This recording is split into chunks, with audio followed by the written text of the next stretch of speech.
Hello everyone, welcome back to our channel.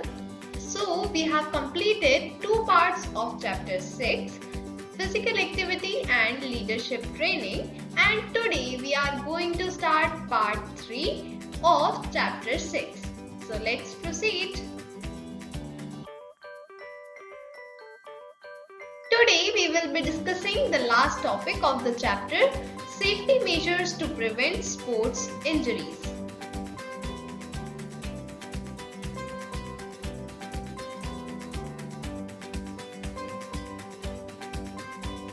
Now, first of all, we need to know what is the necessity for safety measures. So, as we know that everything in this world has two aspects. First is disadvantage and second is advantage. So, what is the advantage and disadvantage of playing sports? First of all, let us understand the advantage. Basically, whenever we are playing sports, it is mostly beneficial for us. How? Because it promotes our physical health, mental health, and it has social and psychological benefits on all of us.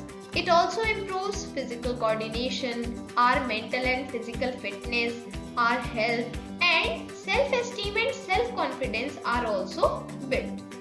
So now, what is the disadvantage?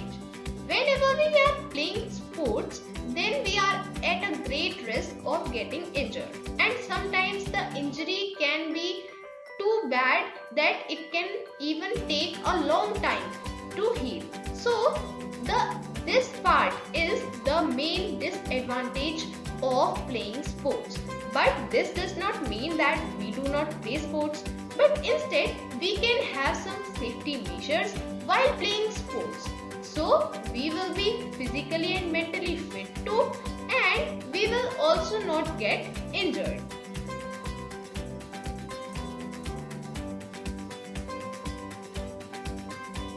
Now let us discuss about some of the safety tips for preventing sports injuries.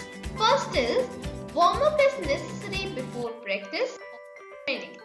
Basically, whenever we are going to do practice or training of any sport, then we must first of all warm up. Why? Because warm up prepares our body for the practice or training. If we directly start the practice or training, then it may be risky for us and our body. So we must first of all warm up before any practice or training. It will definitely help you to prevent you from sports related injuries.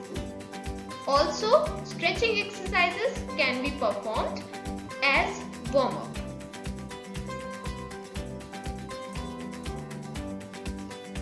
Second is be hydrated. Means you should be well hydrated before the training and also during the training session. Because if you are not properly hydrated, then you might not give your best, and sometimes it may also lead to bad health of the participant or the sportsman. So you should be well hydrated during the training session, and for this the coach or any teacher should motivate the students to be hydrated so that they are prevented from sports injuries. Now, third point is always wear appropriate sports gear. Means whenever you are playing sports, so you should wear the sports gear according to the sport, and that should be properly fitted to you. If it is not properly fitting and if it is not according to the sport, then you may have the risk of getting injured. If you are wearing the right protective equipment, then it reduces the risk of getting injured. Various appropriate sports gears are helmets, shin guards, mouth guards, wrist guard, knee guard, elbow guard, ankle braces, shoes, eye protective gear, etc. All these are various appropriate sports gear that we need to wear during the sports whenever we are playing sports, so that we are not injured.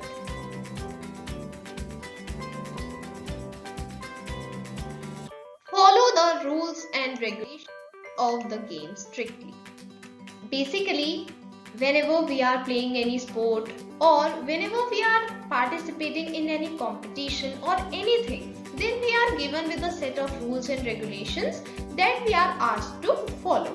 But sometimes we do not follow them because we take them as restrictions. But actually they are not restriction, but they are for us so that we can safely enjoy the game. And they are for our safety only, and there is no personal benefit of anyone to apply rules and regulations on you. So whenever you are given with rules and regulations, so you must follow them for your own safety. Similar is the case with the rules and regulations of the games and sports. Here is an example when a late hit in football after the referee's whistle is blown leads to a big penalty. This rule is really important. Why?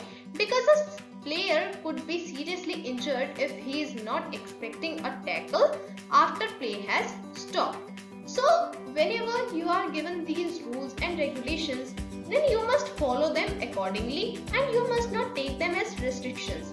Because, and as you have seen in this example, the late hit in football may lead a player to injured. So this may be a big problem for anyone.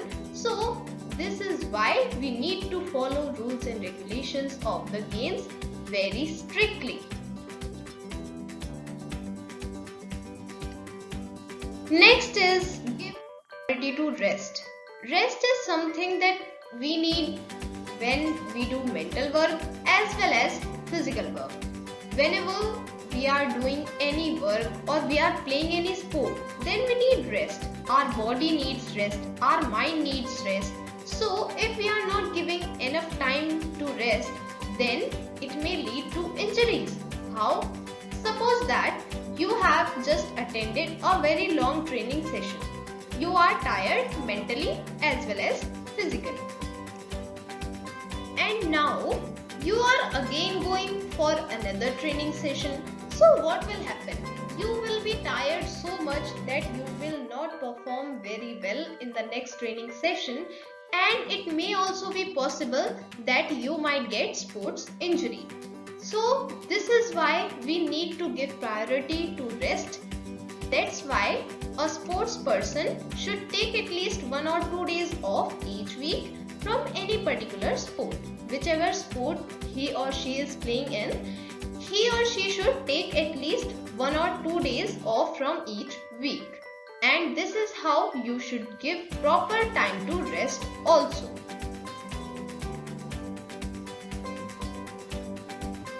Now, point is follow a good diet.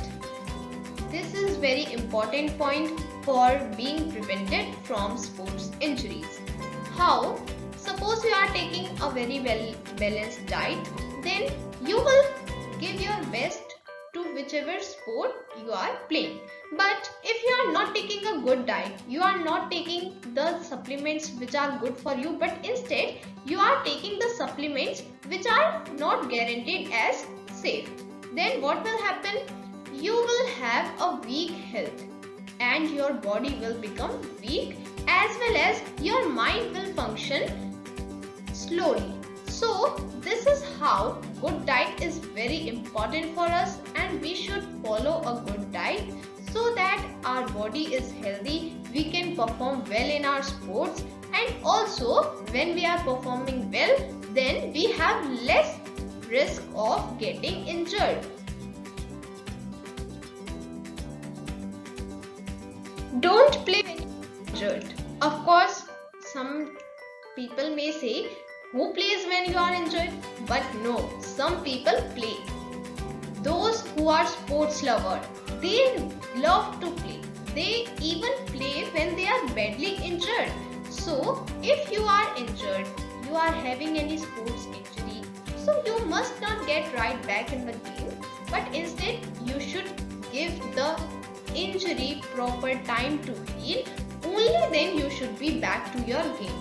But if you are again getting back to the game without getting the injury healed, then the injury may even get worse. So you should not play when you are injured. Next point is proper supervision. This is an important point because if there is not proper supervision, then the sports person have a greater risk of getting injured. Suppose that there is a competition and the supervisor is not doing the supervision properly, then what will happen? The sports person will not follow the rules and regulations very strictly, and it may be possible that any of the sports person will get injured. So of course proper supervision is necessary.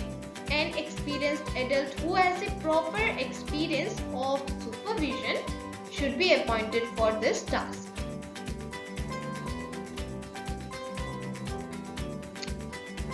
Proper surface of playground, court or field.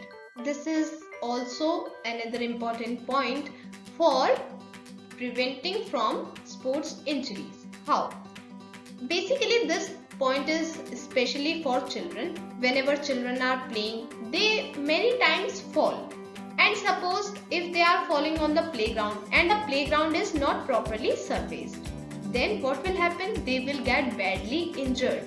And if the playground surface would be soft and thick enough, so there would be less impact of child's fall and the child will not get injured, but maybe an injury would be there, but that injury would be small. So it is necessary that the surface of the area in which you are playing should be proper so that there is less risk of getting injured. It should be free of standing water and debris. There should not be any space for standing water and debris should be also not there. Also there should not be any dangerous material like broken glass. Sometimes in the playground children throw many materials like broken glass. So these materials should also not be present in the playground and it will reduce the risk of getting injured. Now, next, proper environment. What does proper environment means here? It means climatic condition. Basically, sometimes we see that in summer there is very bright sun and it is very hot weather and we are playing in the bright sun in afternoon. Then the players will be affected from that hot weather, and even if there is winter and if there is too cold that you cannot play, but instead you are playing in the open, you are playing outdoors, then it may lead to injuries. Sometimes you may fall, sometimes you may not play well, and consequently you may be injured. So you must play in the proper environment when there are not extreme weather conditions. If there are extreme weather conditions, then if there is any training or competition, they should be postponed. It is best for the students who are playing. Fluid balance is also important at all times. Means, as we have discussed, that children and all the sportsmen who are getting trained or are participating in any competition should be hydrated. So it is important at all times, but sometimes like in summer season the children need to be more hydrated. So the teachers should remind the children to drink water before, during and after training, and this way the risk of getting injured will be less. Next point is proper footwear. This is very important point. Why? Suppose you are not wearing proper footwear, means the size of footwear is a bit less than your foot. Then you might not run properly, you might not play properly, due to which you might fall. And if you are having proper size of your footwear, you are wearing the appropriate footwear according to your sport, then you will be at less risk of getting injured. So you should have the right footwear and the right running shoes.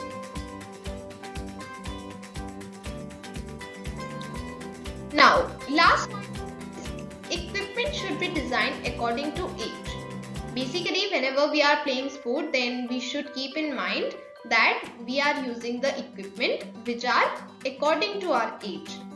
Suppose if there is any young child and he is using the equipment which is designed for elders, then what will happen?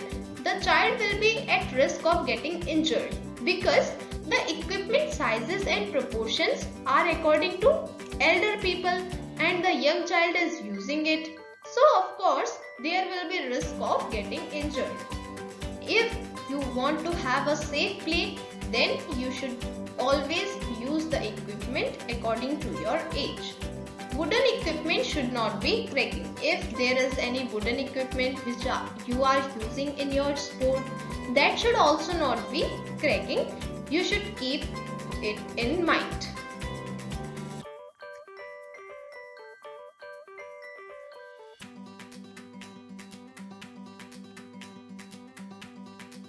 So, with this video, explanation of chapter 6 is over. We have completed all the given topics in the syllabus and now we will be proceeding to the next chapter. We'll meet you soon in the next video. Till then, bye bye to all. Take care.